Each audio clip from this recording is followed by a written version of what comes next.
Olá, o programa Gente que Fala está começando a partir de agora pela 365, a sua rádio de todos os dias, com as imagens da AllTV, a TV da internet, nossas redes sociais também transmitindo o programa Gente que Fala a partir de agora, tem os perfis do Instagram e do Facebook, o nosso canal no YouTube e a retransmissão a partir das 5 horas da tarde pela TV Aberta São Paulo, canal por assinatura na sua TV, na sua operadora de TV preferida, e também às 10 da noite a retransmissão pela Rádio Cultura AM 990 de Dois Córregos, no Centro-Oeste paulista.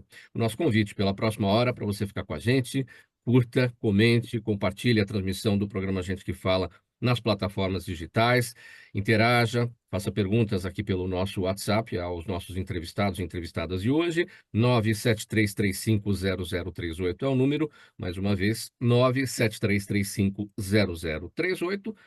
Eu sou Mauro Frisman e hoje é quarta-feira, chegou aquele dia super especial para a gente ouvir a palavra dos especialistas, dos doutores, em relação a todas as questões da saúde, do bem-estar e do comportamento. Então vamos conhecer o nosso time de hoje que vai analisar todos os temas por aqui propostos. A gente recebe a Bruna de Mantas, ela é mestre em neurociência comportamental. Tudo bem, Bruna? Como é que você está? Olá, gente. Boa tarde. Muito prazer, Mauro. Muito obrigado pela presença. Também com a gente a doutora Caroline Dait, ela é médica especialista em medicina legal e perícia médica, é perita particular. Caroline Dait. Tudo bem, Caroline? Boa tarde a todos, tudo ótimo. Obrigado pela presença.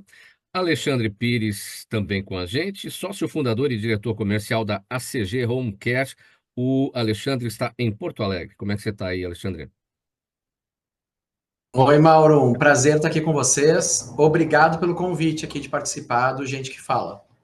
Muito obrigado pela presença. E também na nossa bancada de hoje, do Gente que Fala, a doutora Márcia Umbelino dos Santos, médica especialista em clínica médica, geriatria e medicina preventiva. A doutora Márcia está no Rio. Tudo bem, doutora? Boa tarde para todos, é um prazer estar aqui. Espero que eu consiga contribuir.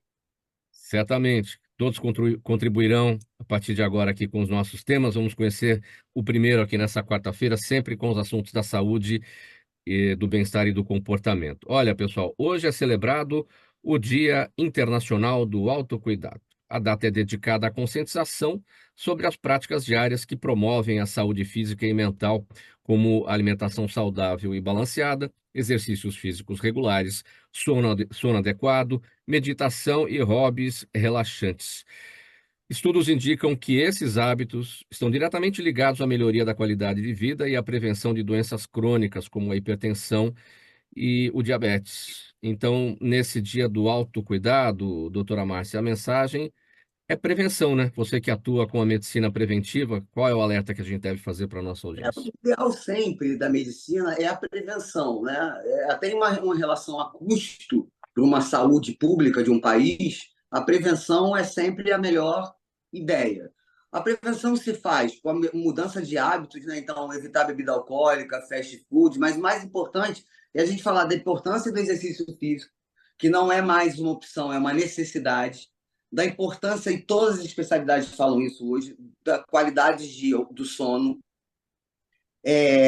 cuidados para ir ao médico pelo menos uma vez por ano para fazer um acompanhamento, uma avaliação, porque faz parte da prevenção também, câncer de pele no Brasil, né, que são coisas que podem ser evitadas ou diagnosticadas precocemente. Então, esses cuidados de pacientes que não vão ao médico porque não estão sentindo nada, muitas vezes já estão hipertensos, estão diabéticos. Então, é importante que a gente tenha o hábito de ir ao médico pelo menos uma vez por ano, né, como prevenção, mesmo não estando sentindo nada. Pois é, esse é o alerta principal, né? Porque muita gente fala, não sinto nada, não tenho uma dor de cabeça, o que não quer dizer nada. Tem muitas doenças silenciosas que podem estar se manifestando, e daí a necessidade de fazer um check-up a cada ano, né, doutor? Isso, por exemplo, a diabetes é uma doença que muitas vezes ela não dá sintoma. Aqueles sintomas que a gente aprendeu, todo mundo escutou falar, excesso de urina à noite, o paciente tem muita sede. A grande maioria dos pacientes hoje não vem com essa sintomatologia. Ela é decorrente de hábitos não saudáveis, a população brasileira ficou obesa, né? Então, essa inflamação gerada pela obesidade gera uma coisa que a gente chama de síndrome metabólica, E essa síndrome metabólica pode gerar as mais variadas doenças inflamatórias, seja doença neurodegenerativa como um Parkinson, um processo depressivo. Essa inflamação pode gerar tendência maior, evento cardiovascular, quer dizer, eu posso ter AVC, infarto. Então, é preciso que a gente pense num todo e que cada vez mais a gente fale das causas que geram o processo inflamatório no corpo todo. Bruna de Mantas, Dia Internacional do Autocuidado, hoje, 24 de julho, e tudo isso tem a ver com a prevenção. A partir da sua área, neurociência, como é que a neurociência observa a questão do autocuidado da prevenção?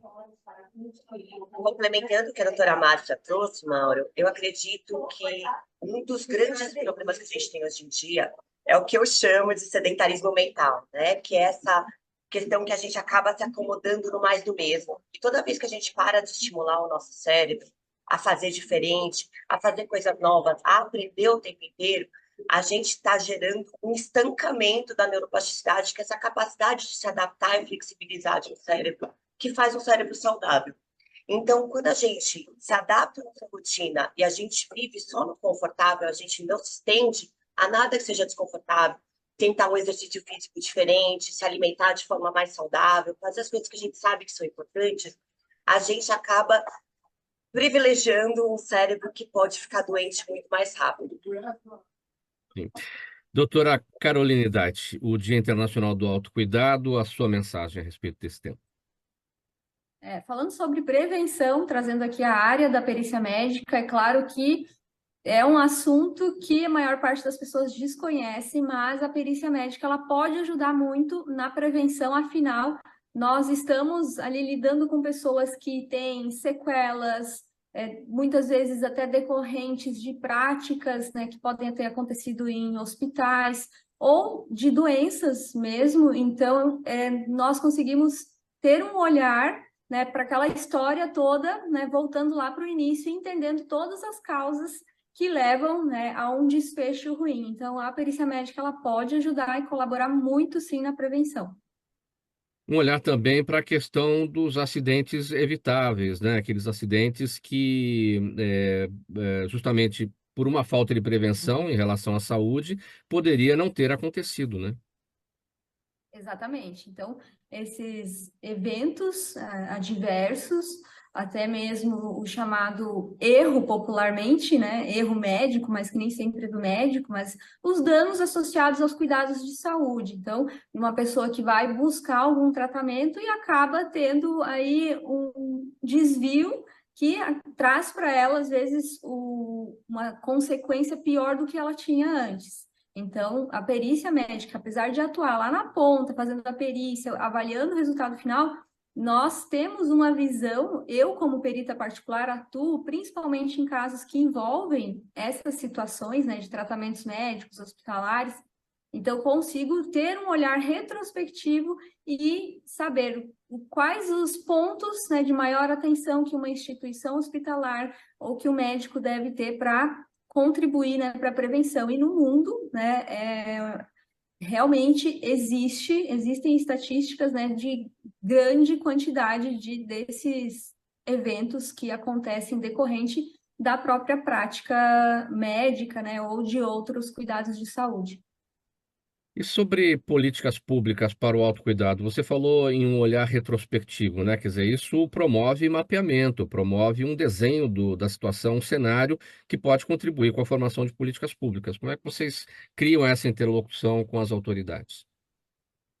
Com certeza, seria bem importante que esse profissional com esse tipo de capacidade técnica estivesse mais incluído nessas discussões, porque o médico, ele está ali acostumado a tratar as doenças e quem quantifica a sequela, quem vê realmente como está aquela pessoa no contexto de vida dela, é o perito, né? Então, o perito médico, ele consegue ter uma ideia muito melhor da repercussão do dano dessa pessoa na sociedade por completo, né? Então, entender como ela se inclui no mercado de trabalho ou em outras formas aí dentro da sociedade e priorizar a inclusão até mesmo de pessoas com deficiências, né? Então, todo esse contexto é muito grande mesmo, mas a perícia médica, ela está incluída, sim.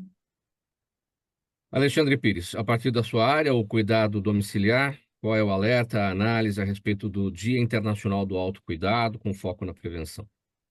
Olha, Mauro, o nosso trabalho aqui é um complemento do trabalho do que as doutoras já falaram, né? A Márcia, a Bruna, a Carol. Então, assim, a Carolina, ela citou essa questão da perícia que tem muito a ver com o nosso trabalho, porque nós educamos as pessoas aqui, o nosso trabalho é ensinar as pessoas após uma patologia já instalada, né? Então, a gente reeduca essa pessoa, esse paciente, a manter o autocuidado de uma forma adequada para evitar que ele tenha pioras no seu quadro clínico. É a gestão do gerenciamento de crônicos, né, dos pacientes que já estão com uma patologia instalada. Então, o autocuidado ele não para. A gente tem que ter uma prevenção, que é o foco principal de todos nós, né, enquanto cidadãos, mas assim, a gente precisa realmente ensinar a esse paciente, depois que a patologia já instalou, o diabético mesmo, a manter a sua qualidade de vida. Né? Então, nossos profissionais eles vão na casa para fazer essa gestão semanalmente, mensalmente, de acordo com o que a operadora de saúde ou de forma particular esse paciente resolveu contratar para o seu autocuidado. Então, é de extrema importância que as pessoas entendam que a prevenção é o foco, né? Mas a gente sempre tem, aqueles que não se cuidam muito, a gente precisa alertá-los de uma certa forma no decorrer da vida com uma patologia já instalada, né? Doutora Márcia, mais uma vez, e para a gente encerrar esse tópico, o mesmo questionamento aqui que eu fiz para a doutora Caroline a respeito dessa necessidade do mapeamento que vai contribuir com a formulação de políticas públicas. Como é que é a sua atuação nesse cenário? Assim? Vamos lá. Eu queria fazer um paralelo antes de eu responder a sua pergunta, que é o seguinte: o hábito de que a gente adapte a nossa casa precocemente, antes de ficar idoso, com limitações de movimento, já ajuda. Isso é uma forma de uma política pública. Da gente ter informação, como vocês estão fazendo, dizer o seguinte: vamos evitar tapete, vamos evitar camas que não tenham proteção, vamos evitar armários e utensílios domésticos com ponta. Isso é uma coisa, ter espaço para uma cadeira de roda passar, uma cadeira higiênica entrar no banheiro, que são condutas preventivas que a gente pode adaptar à nossa casa. Uma outra possibilidade de a gente fazer uma política pública são nos congressos, vem as demandas, né? Sim. Então, essa coisa da prevenção vem com as demandas no Congresso. E o fato da gente ter esse tipo de fórum já ajuda muito, porque é preciso que tenha as especialidades se entrelacem para que a gente possa planejar estratégias e assim apresentar ao governo. Porque se a gente for pensar, a gente tem realidades muito diferentes no Brasil. Eu não posso falar de uma política pública no Nordeste que não é a mesma do Sudeste, que não é a mesma da Centro-Oeste, nem da região Sul. Então tem que ter adaptação, porque existe uma coisa que a gente tem falado muito dos fenótipos. Então, as situações e as doenças, características de uma genética, de uma tendência genética. Então, essa política pública, no meu entendimento, tem que ser regional, mas é importante esse intercâmbio que a gente está fazendo hoje, por exemplo.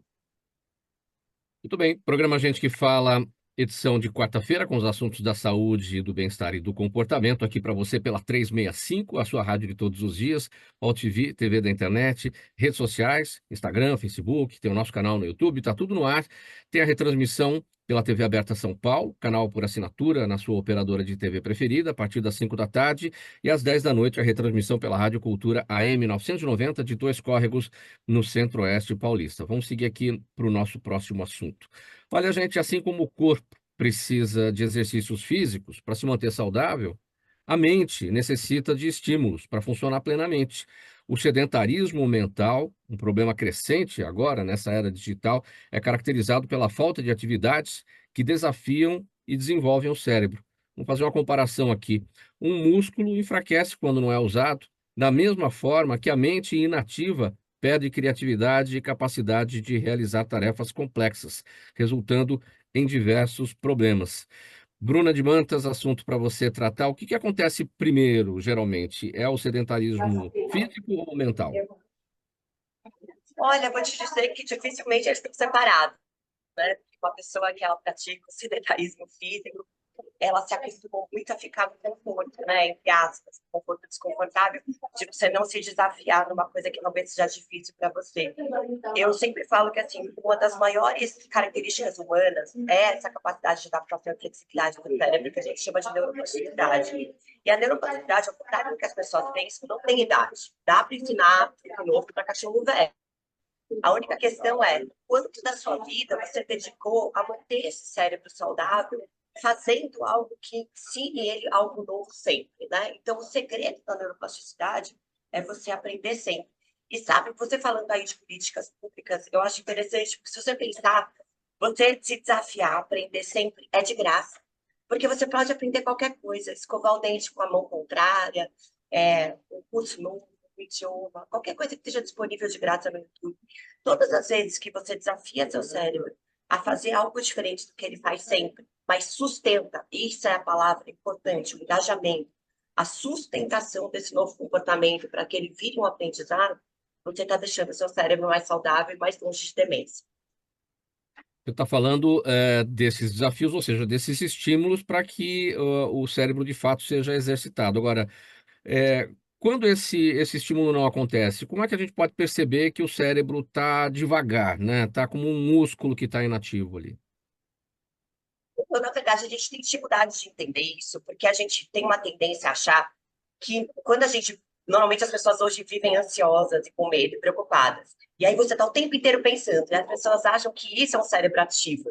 Mas, na verdade, isso é um cérebro sedentário. Porque quando você fica preso nos seus problemas, nas suas ansiedades, nas suas preocupações, você está pouco criativo, você está pouco flexível na busca por soluções. Um cérebro que não consegue encontrar novas soluções para problemas vigentes, ele é um cérebro sedentário.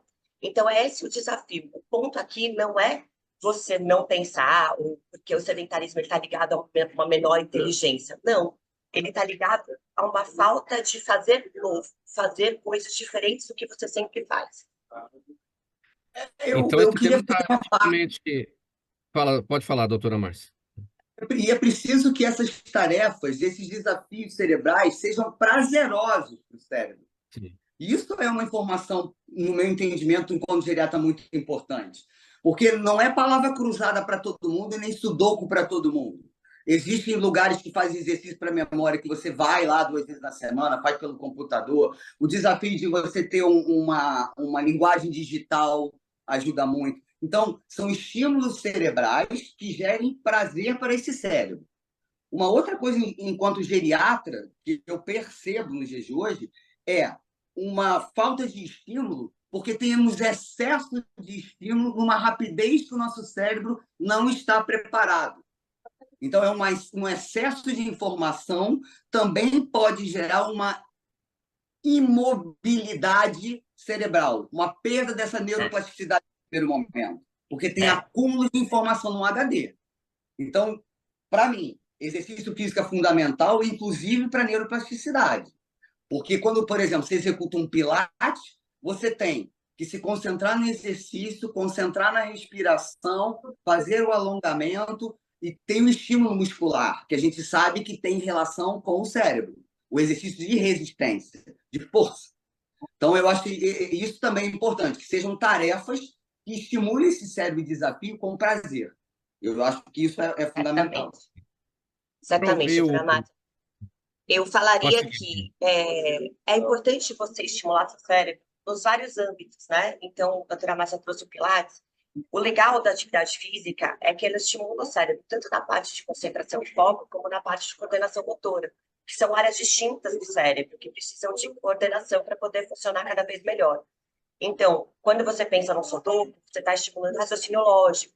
Então, são áreas diferentes de estímulo. Né? É sempre importante, se você conseguir ver na sua vida, uma nova aprendizagem, um estímulo que te leve a algum lugar diferente em cada uma dessas áreas. Uma área de coordenação motora, uma área de raciocínio lógico, uma área de concentração e foco, uma área de desafio do que você gostaria de fazer. E eu concordo com a doutora Márcia, é sempre importante que a gente mantenha isso no lado positivo. Porque toda vez que você vai fazer um desafio, mas você está gerando sofrimento, aquele negócio que agora está na moda de falar que fez na força do ódio, que é uma coisa que eu acho péssima, você está aumentando o seu nível de cortisol. E o estresse, ele é terrível para o cérebro, terrível para o corpo inteiro. Então, toda vez que você for fazer uma nova atividade, faça por prazer, faça porque você quer se tornar um melhor ser humano para você, faça por autocuidado. Eu acho que esse é um segredo muito interessante. Bruna, esse tema tá intimamente ligado com esse desafio, esse confronto, esse conflito entre negatividade e positividade. Você falou em ficar preso aos problemas, né? Então, muito mais buscar soluções do que ficar olhando para trás e ficar preso nos problemas. Com certeza. Eu falo que, assim, a realidade, o fato, ele é. Como você lida com o fato, aí vai para a sua personalidade mental, né? Vai de como você vai ser gentil ou vai ser exigente com você dentro de um fato que está acontecendo. E outra coisa, só aproveitar que a doutora Márcia falou, que foi um ponto ótimo também, essa questão que a gente tem hoje desses hiperestímulos, né? Muitos estímulos simultâneos, em que a gente é raso, muito profundo em nada. Isso é muito ruim para o nosso cérebro, porque à medida que você não se aprofunda em nenhum assunto, você fica no raso, você não gera engajamento. E um dos segredos do aprendizado é o engajamento. Então, o aprendizado para o cérebro precisa de foco e atenção. Então, você precisa ser capaz de focar em algo e dizer não para todo o resto dentro do seu cérebro e engajar com isso que você está fazendo e depois descanse. Então, os 3 passos do aprendizado são foco e atenção, engajamento e descanso. Se você não segue esses 3 passos, você não está estimulando suficientemente seu cérebro a ponto de gerar neuroplasticidade. Alexandre Pires, os profissionais que atuam com o cuidado domiciliar estão preparados, estão capacitados para lidar com essa questão dos perigos do sedentarismo mental, enfim, para lidar com o paciente que está nessa situação? Sim, a gente busca, né, Mauro, os estímulos de todas as formas, né? Então, nós temos ali, desde a fisioterapia para essa parte muscular, que a Márcia e a Bruna trouxeram tão bem, como também a terapia ocupacional e a psicologia, né? Então, isso tudo engloba o atendimento de atenção domiciliar, não somente o técnico de enfermagem, o cuidador, que isso é o básico, né, para uma pessoa que está acamada, mas a gente tem esses outros estímulos e são de extrema importância para manter a qualidade de vida desse paciente. Então, não temos como não há como fazer um plano de atenção domiciliar sem pensar nessa questão do estímulo neurológico, do estímulo muscular, enfim, que é tão necessário para a qualidade de vida. Até complementando ali o que a Márcia e a Bruna colocaram tão bem, que eu achei muito importante, né? A questão do serviço público se envolver mais. O nosso desejo aqui, o meu desejo, é que cada vez mais a atenção domiciliar faça parte do serviço público de saúde, né? Que o governo traga para tirar, a gente liberar leitos dos hospitais e trazer esse atendimento tão importante para a casa do paciente, mas daquele paciente pobre que não tem condições de pagar, a pessoa que depende do serviço público. Então, é um complemento a todo esse trabalho que a Márcia, como geriatra, faz, que a Bruna faz, e que é tão importante. A gente precisa ter isso, mas só que, claro, o serviço público precisa entender a necessidade dessa qualidade de vida. A gente pode ter um paciente com menos internações domiciliares, né, e evitar essa reinternação se a gente faz um atendimento, mesmo pós o estresse, vamos supor, o mais comum aqui é o pós-AVC, que a gente está falando por causa do estresse gerado no dia a dia do trabalho, enfim, tudo aquilo que a gente sabe. E a gente ensinar essa pessoa a viver dentro das práticas adequadas da sua saúde, a gente consegue evitar essa reinternação. Então, eu só queria fazer esse complemento, porque o nosso trabalho, a equipe do Home Care faz exatamente isso. É um atendimento global, que atende fisioterapia, fonoaudiologia, psicólogo, nutricionista e a equipe de enfermagem, além do médico visitador, né? Que é de extrema importância esse plano global. Para ouvir a Caroline encerrar esse tópico, Caroline, o seu olhar a partir da sua área sobre essa questão. Dentro da perícia médica, a gente poderia abordar vários aspectos, mas aqui eu vou realmente citar, por exemplo, aquelas pessoas que recorrem ao INSS e que têm uma doença, que ficam em benefício durante muito tempo e a dificuldade que ela tem de voltar para o mercado de trabalho pela falta de estímulo até. E eu acredito que até as ações públicas pecam muito nisso, né? De quando entender que uma pessoa tem algum tempo já e afastada desse trabalho, ela ser melhor avaliada por um perito para entender as questões de readaptação, porque muitas vezes essas pessoas ficam perpetrando benefícios e depois tentando uma aposentadoria, exatamente porque elas não só têm uma doença, né? Às vezes elas até deixam de ter a incapacidade por aquela doença, mas elas continuam tendo uma doença crônica, que pode agudizar ou não, mas ela se sente incapaz, apesar de que, na visão do perito, lá naquela perícia do INSS tão temida, ela não é mais incapaz. E aí tem a tentativa, às vezes, de readaptação do INSS, de alterar a função, mas muitas vezes algumas pessoas ainda assim não conseguem se encaixar novamente no mercado de trabalho, ou até mesmo, né, tem a questão, né, de algumas pessoas que existe também a simulação de situações, né, que podem realmente tentar ludibriar a perícia de alguma forma para trazer como se fosse uma incapacidade. Mas aí, por isso que é importante a gente entender esse perfil da população para trazer ações que consigam até melhorar toda essa estrutura previdenciária. Vamos prosseguir. Programa Gente que Fala, edição de quarta-feira, com os assuntos ligados à saúde, ao bem-estar e ao comportamento. Próximo tema aqui, para a gente tratar com a doutora Márcia Umbelino.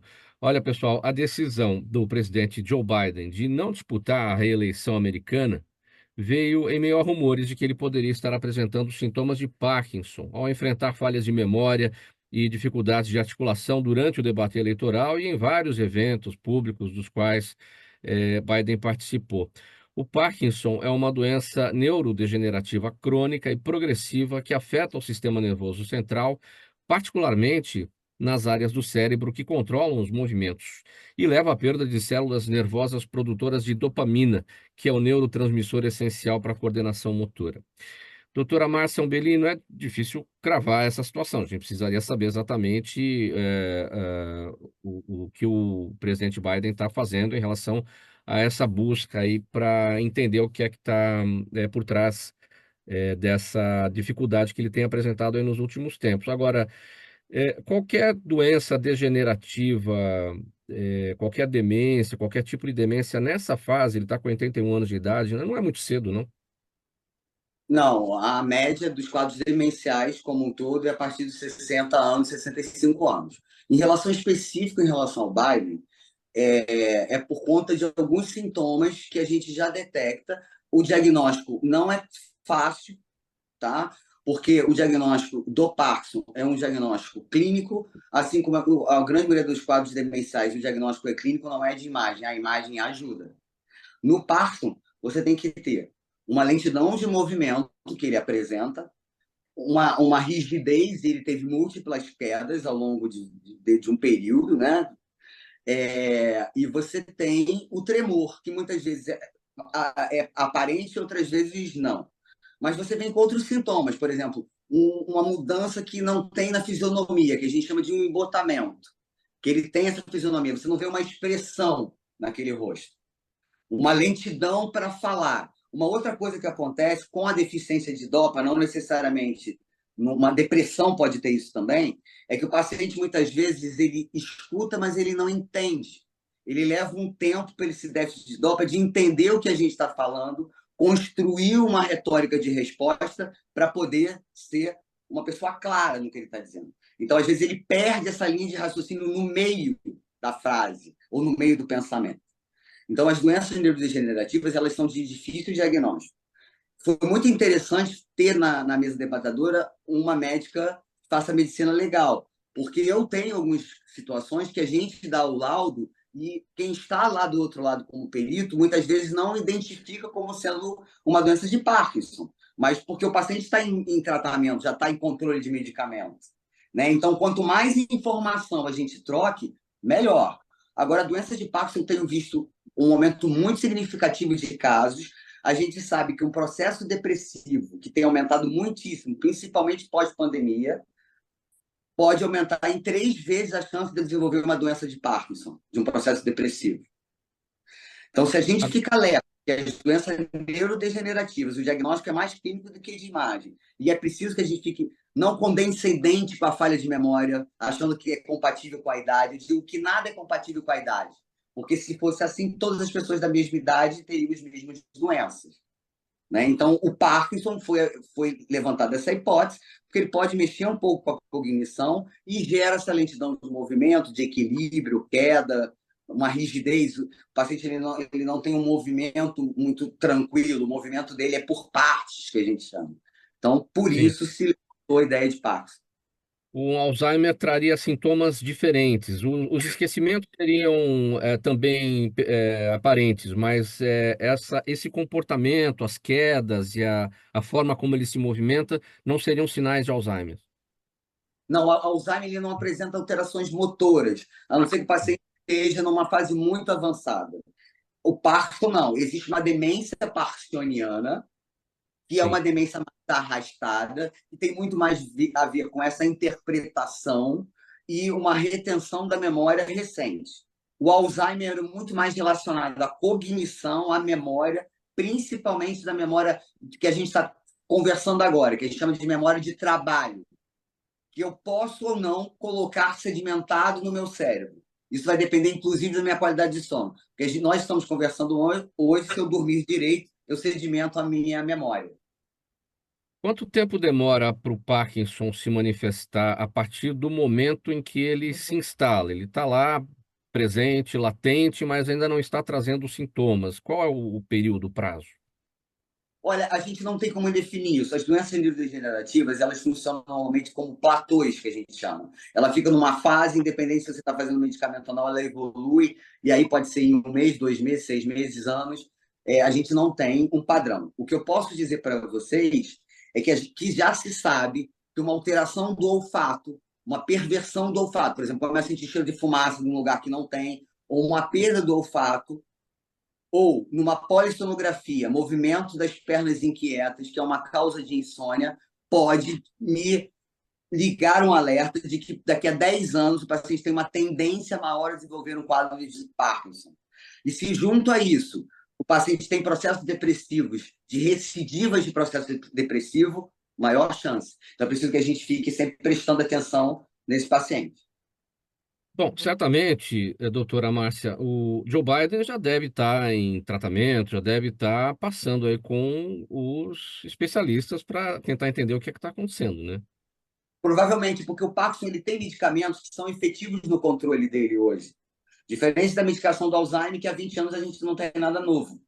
A gente tem uma medicação aprovada pela FDA que ninguém usa pelo valor e porque não convenceu a Anvisa aqui no Brasil, por exemplo, da gente utilizar um biológico.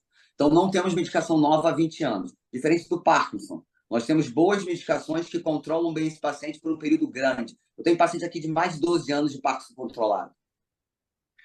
Doutora Caroline, como é que a perícia médica pode contribuir com essa questão, com esse tema?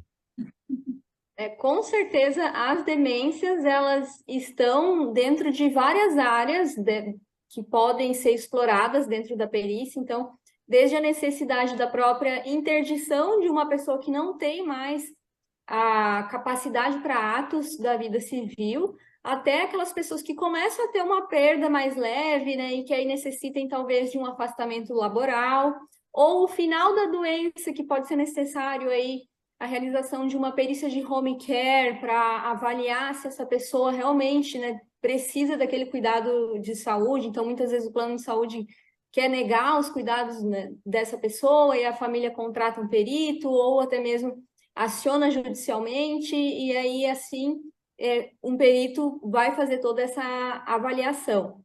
E, além disso, né, a importância até em questões de a gente saber de isenção de impostos, né, que também podem estar aí relacionadas a pessoas que têm demências.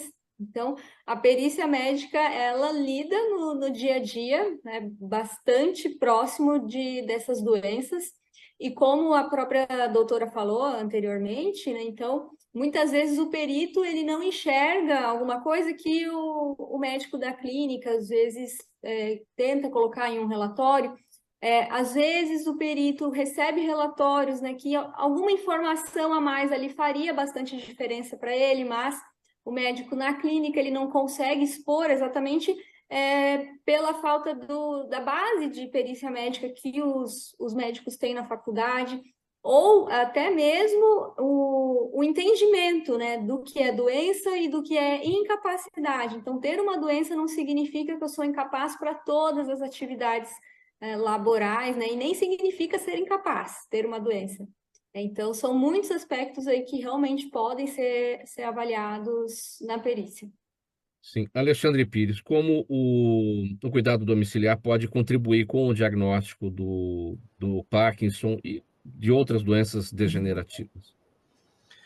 Olha, Mauro, a gente trabalha muito o pós, né? Quando já está instalado a patologia. Porém, nós tivemos já casos aqui onde, no decorrer do atendimento do paciente, que era apenas um idoso que tinha um acompanhamento simples, né? Que a família contratava um cuidador, a gente começou a perceber algumas atitudes e mudanças, e daí a família encaminhamos, obviamente, para o médico especialista para que ele fizesse o diagnóstico adequado, e tivemos um upgrade, então, dos cuidados, né?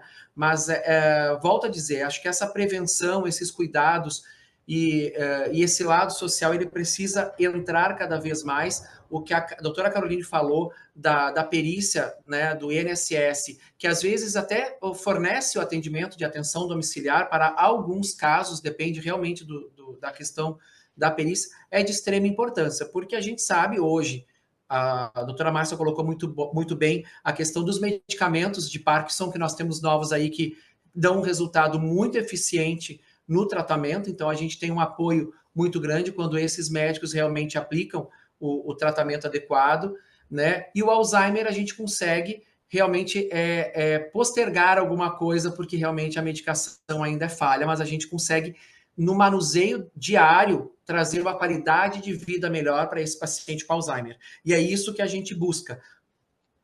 Eu acho que o Mauro ia perguntar, né, Mauro? Eu vi. Não, vamos encerrar esse tópico aqui e seguir para o próximo assunto. A gente já conseguiu exaurir, esgotar esse tema. Programa Gente que Fala, edição de quarta-feira, sempre aqui com a palavra dos doutores, dos especialistas a respeito das questões da saúde, do bem-estar e do comportamento, pela 365, sua rádio de todos os dias, AltV TV da internet, redes sociais, nosso canal no YouTube, tem retransmissão pela TV Aberta São Paulo, canal por assinatura, na sua operadora de TV preferida, a partir das 5 da tarde, e às 10 da noite, a retransmissão pela Rádio Cultura AM 990 de Dois Córregos, no Centro-Oeste paulista. Próximo assunto agora é o seguinte: as denúncias de violência obstétrica em hospitais de maternidades têm crescido nos últimos anos no Brasil. Vejam só, tem um relatório das Nações Unidas de 2022 que diz que 1 em cada 4 mulheres no país já passaram, ou já passou, né? 1 em cada 4 já passou por essa situação. A violência obstétrica se caracteriza por ações médicas desnecessárias, como episiotomia, que é o corte que é feito no períneo da mulher, né? Cesarianas sem indicação, pressão psicológica para aceitar determinados procedimentos e até mesmo comentários ofensivos e desrespeitosos feitos por profissionais de saúde.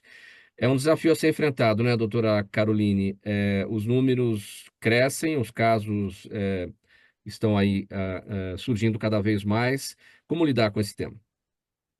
É claro que aqui nós estamos falando que o aumento do número de denúncias, né? Não necessariamente o aumento no número dos casos, efetivamente, que isso aconteceu. Então, para a perícia, nós sempre somos muito céticos e imparciais e precisamos entender, né? Então, tem o lado, né, muitas vezes, de uma gestante que pode ter tido ali várias situações no seu cuidado e que ela vai ter isso como uma violência, né? Então, situações até corriqueiras no próprio trato com essa gestante, ou situações relacionadas realmente à conduta médica, à condução daquele trabalho de parto. E aí a gente precisa dividir as duas coisas, e quando a gente vai avaliar a parte médica nessa situação, é preciso, então, ter um olhar de entendimento, né, retrospectivo, tudo o que aconteceu lá naquele momento. Então, a avaliação do prontuário, de toda a documentação que essa pessoa disponibiliza, para, assim, conseguir determinar, né, em que pé a questão vai mais para para a parte da técnica médica, se não foi realmente empregada a melhor técnica possível, ou, né, se ela tinha o direito de escolha e o médico não respeitou a autonomia da paciente. Então, é claro que a autonomia, ali a gente fala no binômio mãe e feto também, né? E o médico, às vezes, ele fica em situações que podem ser bem complicadas de ter que resolver aí esse binômio e ainda tem a vontade da mãe. E é claro que é bom, é positivo que as pessoas estejam falando cada vez mais disso e que os profissionais comecem a ter mais cuidado ainda com essa população, né, que é das gestantes, que precisam, né, de um cuidado, né, muitas vezes até mais delicado em determinadas situações. E aí, assim, a gente entender, né, em que pontos isso pode ser melhorado. Então, a questão do plano de parto, que tanto se fala, né, então, que deveria ser discutido em um âmbito muito maior e realmente até ser levado a um profissional que esteja ali no meio, né, do médico e do paciente. Então, talvez um perito, né, que possa compilar o que essa gestante quer realmente para esse parto e ela foi realmente esclarecida na quantidade das suas dúvidas e na profundidade que ela necessita. Então, ter o perito auxiliando nessa prevenção também, muito importante. O que é preciso para fazer uma denúncia de uma suposta violência obstétrica? Quanto tempo demora para essa averiguação, para essa investigação? E quais são as implicações quando constatada de fato a violência obstétrica para os profissionais envolvidos nisso? É claro que tudo vai depender de que mecanismo essa gestante vai acionar, né? Então, talvez ela faça um boletim de ocorrência ou uma denúncia, né, em algum órgão municipal de saúde. Então, pode ser uma via de um processo administrativo e uma punição administrativa para as pessoas que participaram disso. Então, uma denúncia em um conselho de medicina, um conselho de enfermagem, porque além do médico tem outros profissionais envolvidos, até mesmo um boletim de ocorrência, e aí desencadeia todo um processo penal, né, que aí a finalização de um processo penal vai ser uma pena, né, que tem diversas, até uma restrição de liberdade, a depender, então, do nível de violência que aconteceu. É claro que a gente cita o termo violência, ele é muito pesado, mas também não se encontrou ainda um sinônimo que substitua a altura do que se quer falar com esse tema. Então, são danos associados aos cuidados de saúde também. Esses danos, eles podem ser psicológicos, eles podem ser realmente físicos, e o tempo de averiguação desse dano vai depender de qual esfera dessas que foi solicitada, né? E claro, né, mesmo assim, em São Paulo pode ser diferente do Rio Grande do Sul, né? Então, tudo tem uma forma, né? Mas, claro, se for uma violência contra a mulher, aí a gente tem outras obrigações, né? De notificação, de órgãos de saúde, né? Mas nesses outros termos seria, então, dependendo da variedade de onde ela acionar, né, essa denúncia. O conceito, né, o termo violência obstétrica, ele pode até ser um pouco controverso, talvez, né, porque nos últimos tempos se convencionou falar, em muitos casos, de parto humanizado. Quando você fala em parto humanizado, dá a impressão que se tem o parto humanizado é porque tem aquele que não é humanizado, não é? O que também é controverso, né? Olha, Exatamente. eu queria, não é minha área, mas eu queria levantar uma ideia de que é o Sim, doutor. seguinte: a gente tem que saber de que mulher a gente está falando. Se é uma mulher da rede pública que não fez nenhum pré-natal, se é uma mulher que já rodou várias emergências tentando ter o parto e encontrou no último hospital que está superlotado e o parto foi feito da maneira possível. A gente tem que analisar se o médico que atendeu quis acelerar o processo, fez uma epístola. Eu acho isso muito difícil da gente encaixar num nicho isso. É necessário levantar a ideia, mas eu acho a palavra bastante forte, porque quem já trabalhou em hospital público sabe da dificuldade, muitas vezes, de você ter um leito, de você fazer um parto, né? De quanto tempo essa mulher está em trabalho de parto, se ela fez ultrassonografias ao longo de um período. A gente não sabe de que mulher a gente está falando. Então, a gente está falando de uma mulher de um modo geral. Eu não acho, não sei se a doutora também acha isso, mas a gente tem que pensar em que universo que a gente está conversando, né? O que a gente sabe é que é humanizado todo parto é, ou deveria ser. O fato é o tempo que se tem para fazer e a estrutura que se tem para fazer o parto. Agora, se o médico não conversou com a mulher, teve essa possibilidade, não perguntou, não disse dos riscos de uma cesárea, já fez a opção pela cirurgia, aí sim no meu entendimento, não só uma violência física, mas psicológica também. Porque a recuperação de um parto normal é muito melhor do que um parto feito por cesárea. Doutora Caroline, para concluir, bem breve. É claro que quando a gente fala de denúncias, né, isso necessita de uma averiguação e é a perícia médica que vai avaliar isso, e cada caso vai ter nuances muito particulares. Então, é isso que a doutora falou. Exatamente, a gente tem que ver todo o contexto que aconteceu, né, aquilo que está sendo alegado, e ainda o exame dessa paciente, toda a comprovação de documentos. Então, é um tema bastante profundo, né? E o aumento de denúncias não necessariamente está relacionado ao aumento de casos comprovados. Muito bem, esgotado esse tema, vamos para o próximo edição de quarta-feira do programa Gente que Fala, sempre com os assuntos relacionados com a saúde, o bem-estar e o comportamento. Olha, o mercado de franquias de saúde no Brasil está crescendo, impulsionado pelo envelhecimento da população, aumento da procura por serviços médicos de boa qualidade e a busca por opções mais acessíveis ao sistema público de saúde. A ACG Home Care, que é a empresa de saúde domiciliar, fundada no ano 2000, começou sua atividade a partir de experiências familiares de seus fundadores. Como é que isso começou, Alexandre? Mauro, a gente começou por causa de um tio, né? É uma empresa de 3 irmãos, né? E a gente foca nesse cuidado da saúde, principalmente. E nosso tio teve um câncer e não existia o home care com os modelos do que nós temos hoje, porque a regulamentação do home care só veio em 2006. E então nós cuidamos dele de 93 a 97, ele resolveu falecer em casa e nós criamos toda uma estrutura. Em cima disso, eu tive a ideia, por que não ofertar isso a outras famílias que estejam passando por isso? Então, daí surgiu a empresa ACG Home Care. Nós montamos agora esse sistema de franquia e essa nossa conversa que está sendo tão rica, e a doutora Márcia colocou no início, né? Por sermos um país continental, as diferenças do atendimento de saúde, elas são regionalizadas, e nós temos diferentes números, até o que estava sendo citado agora mesmo, no tema da violência, né?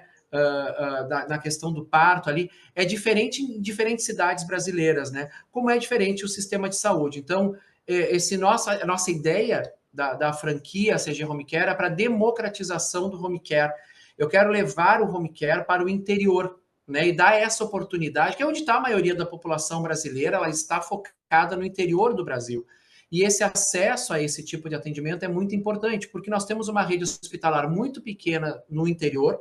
Às vezes, cidades têm um hospital apenas para atender toda uma cidade, e o home care ele desafoga leito. Então, vai de encontro à necessidade da população brasileira de ter essa opção de uma continuidade no atendimento em casa. Daí eu vou citar uma antibiótico terapia, um ATB, que às vezes a pessoa precisa ficar internada no hospital, mas poderia estar sendo feito em casa, juntamente com uma equipe, com todo o processo de segurança.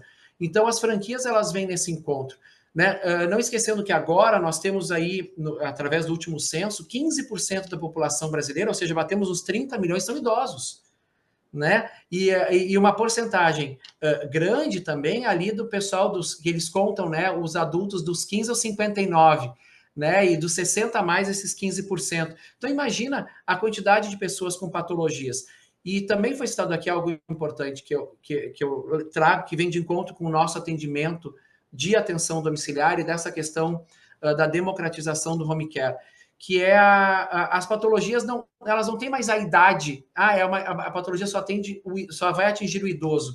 Não, hoje em dia pessoas com esse acúmulo de informações que a gente tem, e esse estímulo exacerbado que a gente tem, as pessoas estão desenvolvendo patologias que seriam pessoas mais velhas e mais jovens, né? Pois é, eu quero pegar esse gancho que você destacou, esse número, 30 milhões de idosos no Brasil. Tem uma pergunta de um xará seu, ele está aqui com a gente no Facebook, é o Alex. Ele pergunta exatamente isso. As home care estão em expansão no Brasil, principalmente por causa do cuidado dos idosos? Eu acho que o foco tem sido nesse pessoal dos 50 a mais, que é onde tem o maior número de patologias, né? Então, hoje nós temos um número grande de pessoas jovens, entre 30 e 40 anos, com AVC e que ficam com sequelas. Então, o home care ele tem crescido por causa do estresse, né? Que a gente citou agora há pouco até. Então, essa expansão do home care se dá a isso, a novas patologias, a patologias que começam a se instalar mais cedo em alguns indivíduos e essa necessidade desse tratamento. Que às vezes a pessoa fica realmente sem condições de fazer o seu cuidado pessoal, de manter a sua autonomia. E daí que entra o home care. E o home care entra com algo muito especial, que eu acho que é a convivência com a família. Então, a gente sai do ambiente hospitalar, sai do ambiente de clínica, que às vezes a gente coloca o idoso lá, mas a gente traz ele para dentro do ambiente domiciliar. E isso não tem preço, né? Eu acho que as doutoras sabem disso, que o convívio com a família ele melhora, né, a qualidade de vida desse paciente e muito. Então, acho que esse encontro é que faz com que o home care tenha essa expansão, né? Alex, eu vou Bruna, colocar um ponto aqui no que você falou, que eu acho muito importante. Essa questão do home care, ela supre uma necessidade humana, que é a da socialização, a de estar conectado com entes queridos, principalmente no momento que você está passando por uma dificuldade. A solidão, né, ela é um dos maiores motivos de estresse que a gente tem para o nosso cérebro. Nós somos seres sociais.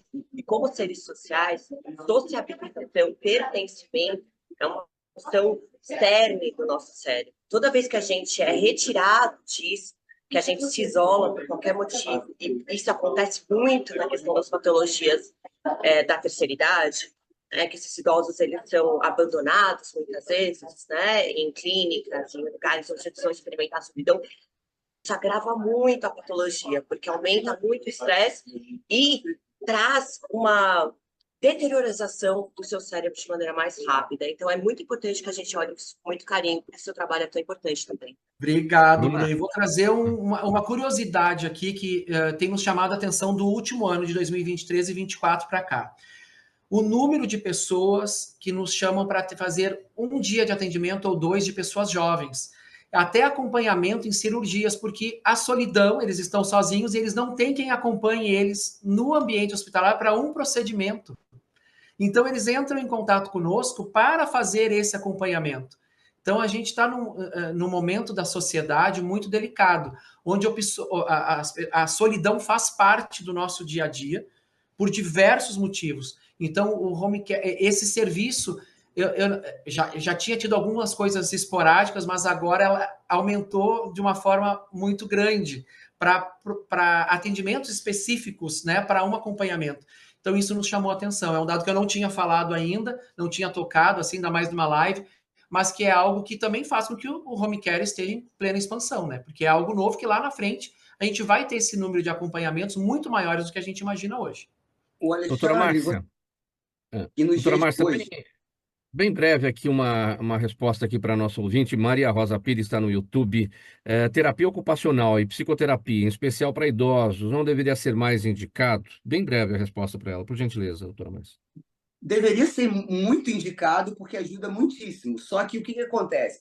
A gente deveria ter unidades intermediárias, que a gente chama, que são locais que o paciente tem enfermeiros acompanhando, muitas vezes, psicoterapeutas, pessoas numa estrutura que aquele idoso vai, tem a reabilitação dele, tem a inserção dele com outras pessoas e depois volta para casa. Então, sim, fundamental. E o home care, nessa proposta do Alexandre, é fantástico. Porque quando o paciente muitas vezes sai do hospital, ele não tem uma estrutura domiciliar, ele fica órfão, ele não tem o que fazer. Ele vai contratar uma cuidadora, ele vai contratar uma pessoa que vai ajudar, mas ele não tem uma estrutura que não é nem hospitalar, nem totalmente domiciliar. Então, é muito interessante essa proposta do home care, no geral, porque a população envelheceu e a gente não se deu conta. Sim. Bruna, a pergunta do Jaime aqui com a gente, bem rapidinho a resposta também, o tempo está bem apertado, ele mandou aqui pelo WhatsApp. Quais são os efeitos da inteligência artificial na neurociência e qual é o país que está na vanguarda na pesquisa da IA na medicina?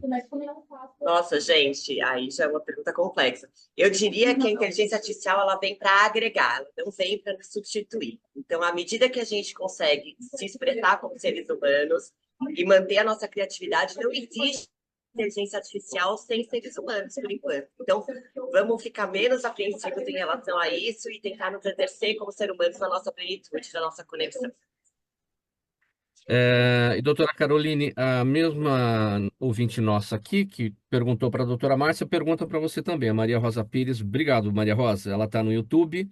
Ela quer saber se fica, dentro da perícia médica, fica evidente que muitas pessoas sofrem pela incapacidade cognitiva de encarar seus problemas, se atendidos por psicólogos, teriam menos doenças psicossomáticas?